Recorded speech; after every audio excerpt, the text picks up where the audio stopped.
Hello and welcome back to the Bonsai Show.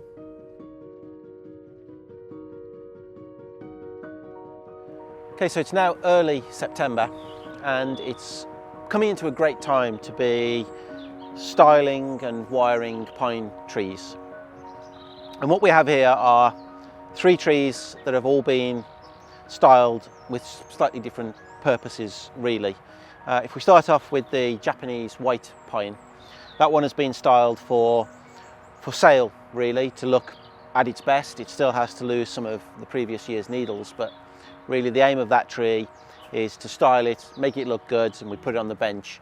That tree I suspect we'll take down to the forthcoming Heathrow show and see what interest there is in that tree.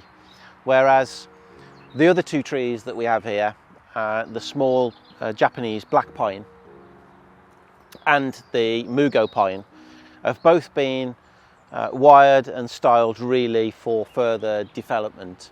So what we expect from these trees is next year they will flush out, fill out, we'll take the wire off, and you end up with a beautiful tree that will be back on the bench. Obviously the Mugo pine, we're also looking at a repot next year. The focus has to be on not working the top of the tree at the same time as the bottom of the tree, but we'll change the angle at that point in time, and this should then be a really beautiful tree. What we do have in the polytunnel, we're going to take a quick look, is a tree that's currently being wired for somewhere in between these 2. The styling that's been put onto it doesn't take as much of the older growth out, not quite as much, and the styling is very similar, but it will be hopefully brought back out early next year onto the bench, but we'll go and take a quick look at that.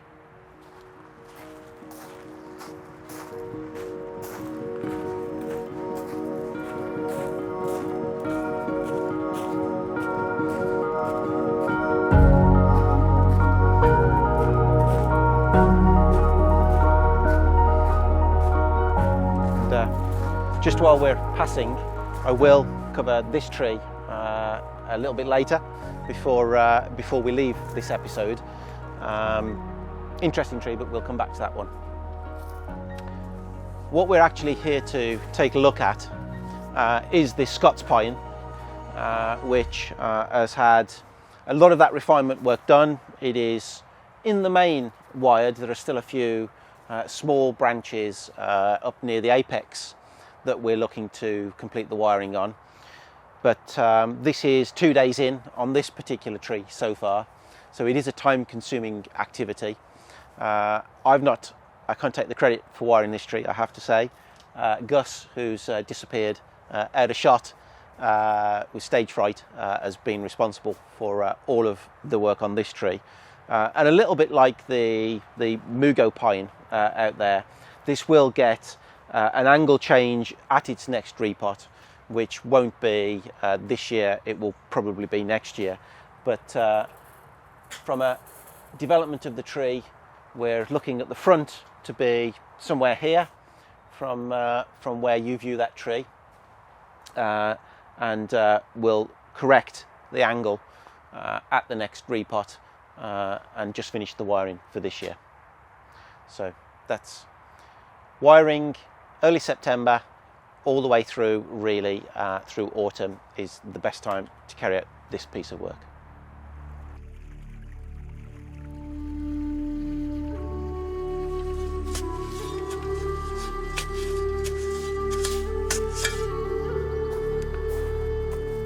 So some good news is we finished the knots on this fence. It's a job which isn't the most thrilling of activities, but it's something that really does finish off this kind of screen fence. We haven't at the moment got round to finishing the pedestal for the big Hokkaido blue juniper, which is some of the not so great news, but what is definitely bad news is the state of what was a very nice Japanese white pine imported from Japan at some stage.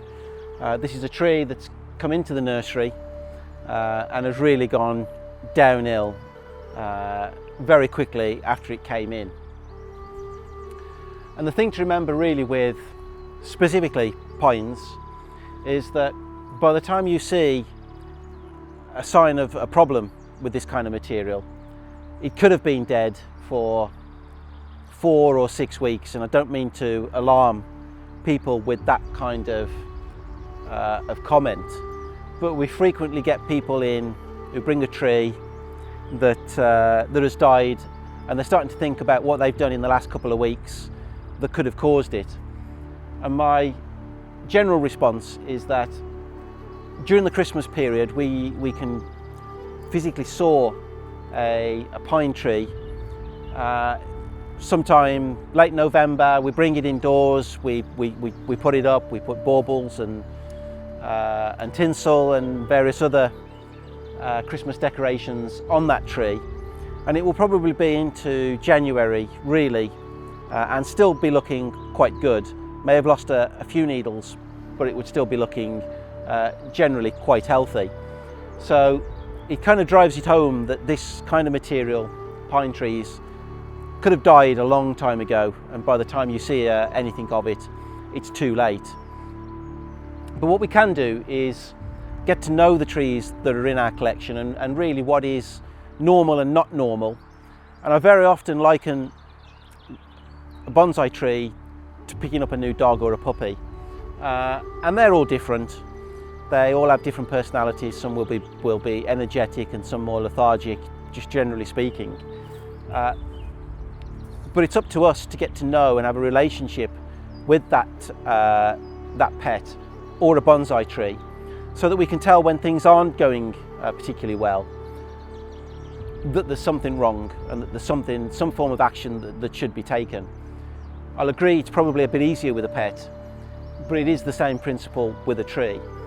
And really what you should be doing is looking for slight changes in the colour, the general vigour. Has the tree pushed out new growth? Has it not? Are there any visible signs of pests or problems?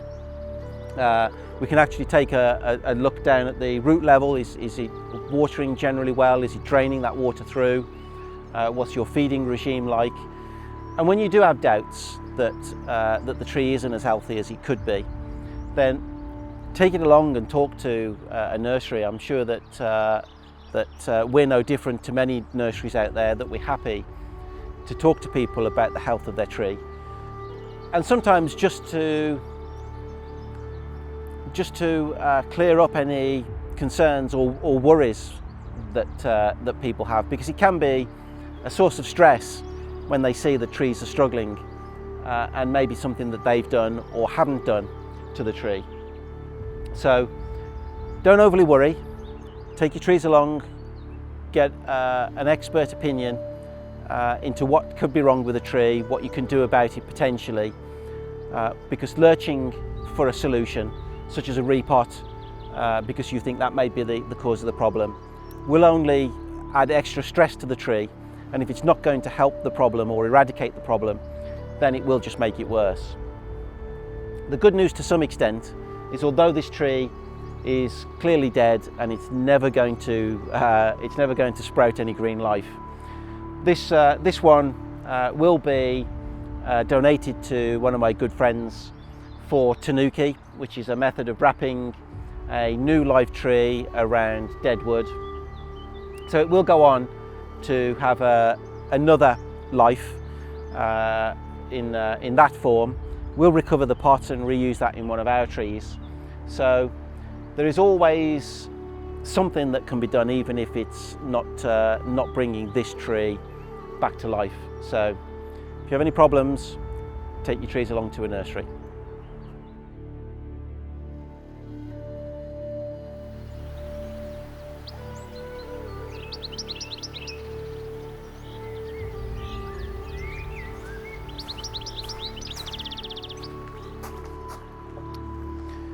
So I suspect that by the time we finish filming this, it's edited and we get it onto YouTube, that we'll actually be really knocking on the door of Bonsai Show live event in Telford. So as part of the kind of outro to this episode, I'm going to introduce two trees to you. The first one, if I take a step backwards, is a new project tree to us. This tree is relatively well known. I'm not going to cover all of its history on this episode, but this is the Swiss dragon, as it's known, and it will be a tree that we'll be looking to develop and work on and restore really to its former glory over, I'd probably say, the next 2 years or so, and hopefully we'll cover a lot of that in these episodes. But going back to the Bonsai Show Live, this tree is actually the tree that Nacho Salar will be using as part of his demonstration, which takes place on the Sunday, so that's Sunday the 2nd of October, day 2 of the event. It's an interesting, challenging piece, and it is an all-day demonstration to whip this into some kind of shape that hopefully surprises and entertains at the same time. So yes, Sunday 2nd of October for that one. And as I said at the beginning of this little piece, I suspect that as you watch this, we are probably already setting up for the event itself. So we'll be setting up on Friday the 30th of September. And hopefully we're as good as done, and maybe even finished for the day, ready for the following morning on the Saturday, the 1st of October. So if you're attending, we'll see you then. Thank you.